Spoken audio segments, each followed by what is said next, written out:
seeing so many people from all around the country literally travel here just to see this. That part is insane. Look how many. Like, I just don't, like, I'm not. A single moment from a live stream can feel routine, just another creator streaming their travel experience to viewers. But that assumption disappears when the location is one of the most controlled, closely monitored public spaces on the planet. Zedong's body, I think, is one of the best preserved because he died in 1976. What's really unique about that is exactly what happened when HasanAbi began live streaming inside Tiananmen Square in Beijing. The stream started casually. Hasan walked through the open plaza, surrounded by tourists, as viewers treated it like another travel moment from one of the most watched political commentators online. Everything looked normal, calm, even lighthearted. And then things changed. I already am, chat, and you are too. This is like, chat, remember when I made you guys all say the Shahada and you all became Muslim? Okay, this is kind of like that. We're all... Security personnel approached the group. They asked to see a phone. Moments later, the live stream abruptly cut. Within seconds, viewers flooded social media with questions. No one knew what happened off camera. No one knew why the interruption occurred. No one knew how serious the moment actually was. This wasn't just another travel segment gone wrong. It became a global conversation about live streaming, cultural boundaries, digital behavior, and how much risk creators face when their cameras roll in locations governed by strict oversight. This incident raised one central question. What did Hasan do, and why did this moment matter far beyond his channel? What HasanAbi did in China. Here's the verified timeline, based on publicly available reporting.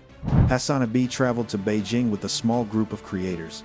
As part of the trip, they visited Tiananmen Square, the monumental open space surrounding the Tiananmen Gate, and the location of the daily national flag-raising ceremony. While filming, viewers saw a member of Hasan's group holding up a meme-style graphic. Public reporting described it as a printed image featuring Hasan's face composited onto a Mao Zedong figure, a well-known political image in Chinese culture. Security immediately approached. They requested to inspect the phone showing the meme. They questioned the group briefly. Then the live stream cut out for several minutes. When the stream came back online, viewers witnessed Hasan continuing the day normally, but the interruption became the center of international attention. Viewers asked, was Hasan detained? Was his equipment taken?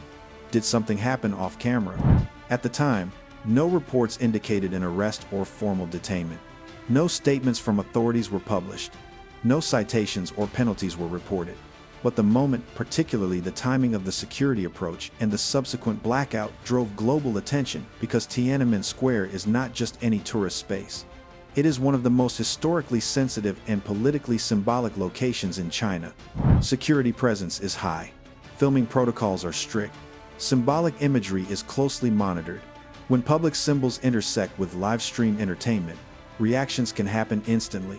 The fact that the meme appeared on camera and triggered immediate intervention is part of what made the live stream interruption so significant. To viewers watching from thousands of miles away, the moment was brief. To those familiar with the cultural and political environment of the square, it reflected the kind of oversight that is normal for the location. And the 10 minutes of silence during the stream's blackout became the moment everyone kept replaying. Streaming laws, risks, and borderline content. Live streaming in Tiananmen Square is not the same as live streaming at a typical international landmark.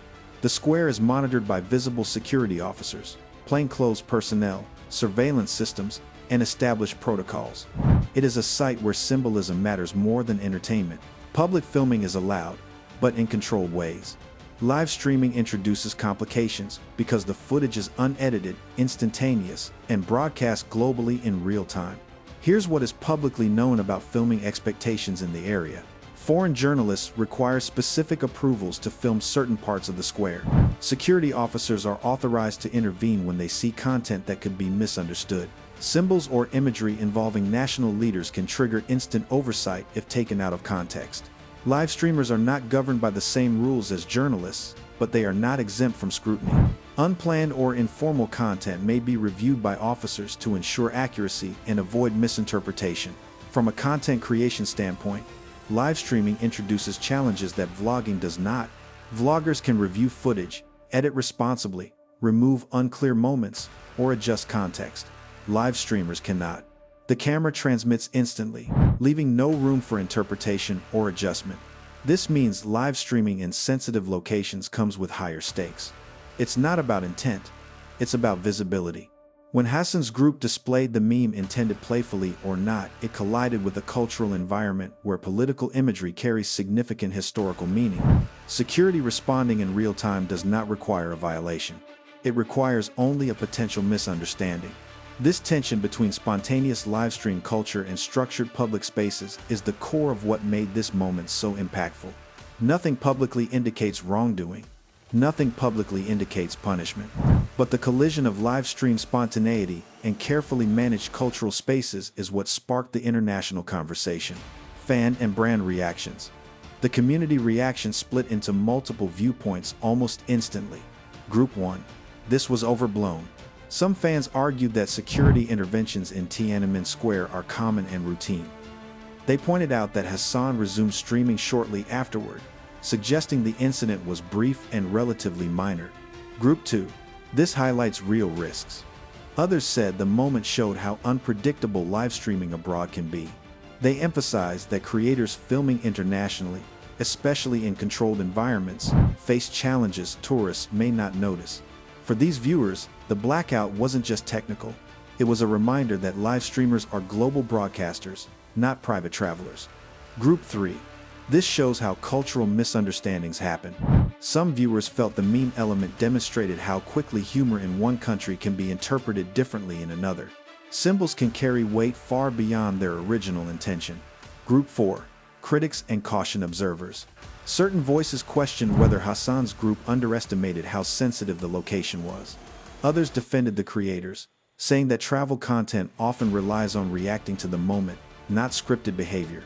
Meanwhile, creators and brands took note for a different reason. International travel streaming is growing fast. Millions of viewers tune in to watch creators explore new countries. But international live streaming is fundamentally different from international tourism.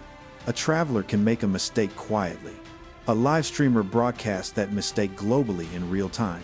Brands, agencies, and creator networks watching the incident recognize this as a potential turning point. Should creators undergo briefings before filming in sensitive locations? Should live streams abroad be monitored by a team member to prevent misunderstandings? Should platforms issue travel guidelines for streamers?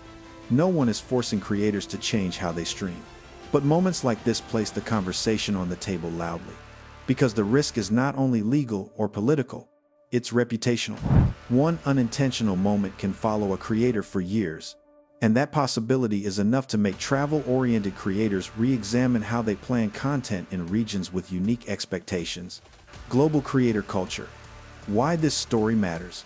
This incident matters far beyond Hasan or China for one central reason. Live streaming now shapes global media faster than regulations or cultural norms can keep up. Creators aren't just entertainers anymore. They're international broadcasters with global influence. This changes the rules. 1. Live streamers broadcast the world in real time. Every person, every symbol, every interaction becomes part of a global feed with no delay or editorial review. 2. Governments and locations must react instantly. Live streams remove the buffer that traditional journalists or filmmakers have. Officials respond to what they see, not what might be edited later. 3. Creators are navigating new global responsibilities. They are entering spaces with cultural histories, local expectations, and symbolic meanings that may not align with live stream spontaneity. This doesn't limit creative freedom. It simply shifts awareness. 4. Audiences are learning in real time as well.